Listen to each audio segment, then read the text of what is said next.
পরিপূর্ণ ইসলাম মানব। পরিপূর্ণ ইসলাম মানব বলে ইনশাআল্লাহ।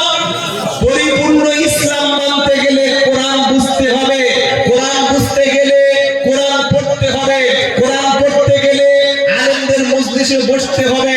আলেমদের মজলিসে বসা ছাড়া, আলেমদের সোহবতে আসা ছাড়া মোবাইল ঘেটে দিন পালন করা, মোবাইলে বক্তব্য শোনা যায়, মোবাইলে ওয়াজ শোনা যায়, তেলাওয়াত শোনা যায়, বক্তার বক্তব্য শোনা যায়, কিন্তু মোবাইল থেকে ইলম অর্জন করা যায় না।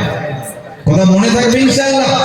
আপনি মোবাইলে বাংলা কোরআন পড়ুন, বাংলা হাদিস পড়ুন, নবীর জীবনী পড়ুন, তারিখ পড়ুন, বিভিন্ন সাহাবাদের সিরাত পড়ুন, ইসলামের অনেক বড় বড় হাদিসগুলি আপনি পড়ুন, কিন্তু দ্বীন পালন করার ক্ষেত্রে হাক্কানি উলামা, একজন বিশেষ ব্যক্তির কাছ থেকে দ্বীন ইসলামের শিক্ষাগুলো নেবেন।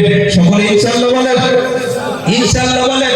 নবী বলেন কুন আলিমা, হয় তুমি আলিম হও, আও মুতাআল্লিমা, আলিম না হতে পারো তুমি আলিমের ছাত্র হও, আলিমের ছাত্র না হতে পারো, আও মুস্তামিআ, আলিমের কথা শোনো, সেটা যদি না হতে পারো, আও মুহিব্বা, কমপক্ষে আলিমের মুহাব্বতটা তোমার দিলের মধ্যে রেখে দাও। ওয়ালা তাকুনিল খামিসা ফাতাহলিক, তুমি 5 নম্বর হয়ো না, আর 5 নম্বরে হলেই ধ্বংস হবে, কেউ বাঁচাতে তোমার আসবে না। 4টের মধ্যে একটা হবো কুন আলিমা, ভাই তুমি আলেম হও, আলেম হবো ইনশাআল্লাহ। বলে হুজুর এখন তো আর আলেম হওয়ার সুযোগ নাই, আলেম না হতে পারো, কমপক্ষে মুতাআল্লিমা, আলেমের ছাত্র হও। চুল পেকে গেছে, দাড়ি পেকে গেছে, তাতে কি হয়েছে? বৃদ্ধ বয়সে এসে মসজিদে বসো, আলেমের কাছে বসো, দিনের চর্চা করো, আলেমের ছাত্র হয়ে অন্তত কবরে যাও। কবরে না যান মিলবে, শেখার কোনো বয়স নাই, মার খাওয়ার কোনো বয়স নাই। কি বলছে? শেখার কোনো বয়স নাই, মার খাওয়ার কোনো বয়স আছে নাকি? যে কোনো মুহূর্তে ফিরে চামড়া উড়ে যেতে পারে। অনেক বয়স হয়ে গেছে, নিয়ত করি কোরআন শিখে, কোরআন বুঝে, কোরআন পড়ে কবরে যাব। বলি ইনশাআল্লাহ। জামাত তাবলীগের মেহনত শত শত মানুষ করছে, আলেম ওলামারা ডাকছে, আয় বাবা কোরআন পড়ো, ইসলাম শেখো, দ্বীন শেখো, আল্লাহ ভালো, রাসূল ভালো, কোরআন ভালো, এই সব করে দিয়ে বাবা ধরে বসে আছে। কার ধরে বসে আছে? বাবা মাজারে গিয়ে বসে আছে। 30 বছর পীর সাহেবের মুরিদ, সূরা ফাতিহা পড়তে পারো? বলছে না পারি না। দোয়া কুনুত জানো? জানি না। গোসলের ফরজ জানি না। তো মাজারে কি করতে গেছো? কি করতে গেছো? নাই মুরিদ। কিসের মুরিদ? বলে আমার পীর সাহেবের 1 লক্ষ ভক্ত আছে, উনি বলেছেন আমার যাতে হাত দেবে যারা, আমার দরবারে আসবে যারা, আমার মাজারের কাছে বসবে যারা, আমার তাকবীরে হাত দেবে যারা, সব জান্নাত। বাহুরে আছে, বাহুরে আছে, পুরুলিয়া আছে। ফকিরি মতবাদ।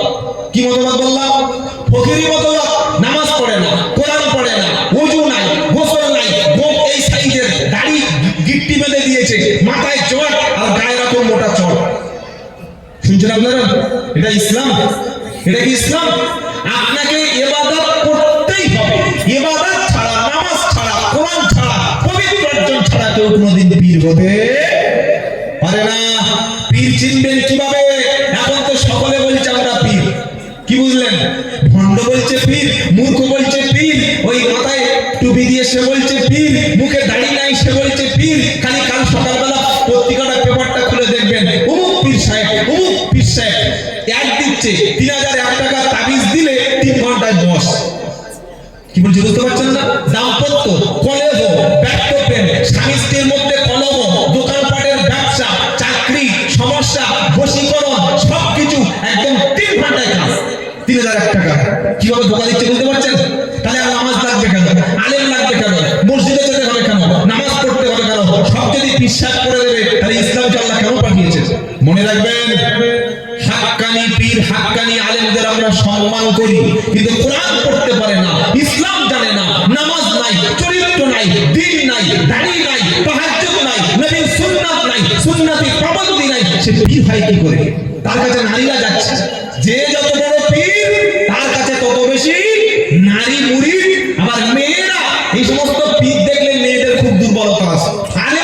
আলেমদের দুর্বলতা নাই, হাক্কানি আলেমদের কথা শুনতে চায় না, আল্লাহ ওয়ালাদের কথা শুনতে চায় না, ওলামায়ে দেওবন্দের কথা শুনলে গায়ের উপরে জ্বালা ধরে যায়, কোরআনের কথা বললে সহ্য হয় না, হাদিস থেকে কথা বললে সহ্য হয় না, দাওয়াত তাবলীগের এমন ভালো লাগে না।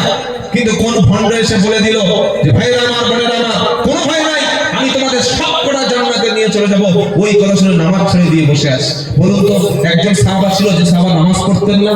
ছিল? একজন আলেম হাক্কানি আছেন যার নামাজ লাগবে না, কোরআন লাগবে না, নবীর সুন্নাত লাগবে না? মনে রাখবেন, পীর মানুষ তৈরি করে, পীর কোনদিন ফেরেশতা এসে তার উপরে ওহী হয় না। আমরা পীর বলি বলেই সে পীর। কি বলছি কথা বুঝতে পারছেন না? তাই জীবনে যদি সফলতা পেতে চান, ধ্বংস যদি হতে না চান, চারটির মধ্যে পড়ুন, কোন আলিমা, হয় আলেম হও, আলেম না হতে পারো, আও মুতাআল্লিমা, আলেমের ছাত্র হও, আলেমের ছাত্র না হতে পারো, আও মুস্তামিয়া, অন্তত আলেমের কথা শোনো, আলেমের কথা শোনার সৌভাগ্য যদি না হয়, আও মুহিব্বা, আলেমের ভালোবাসা দিলের মধ্যে রাখবো, বলুন ইনশাআল্লাহ। এই যে ছাত্র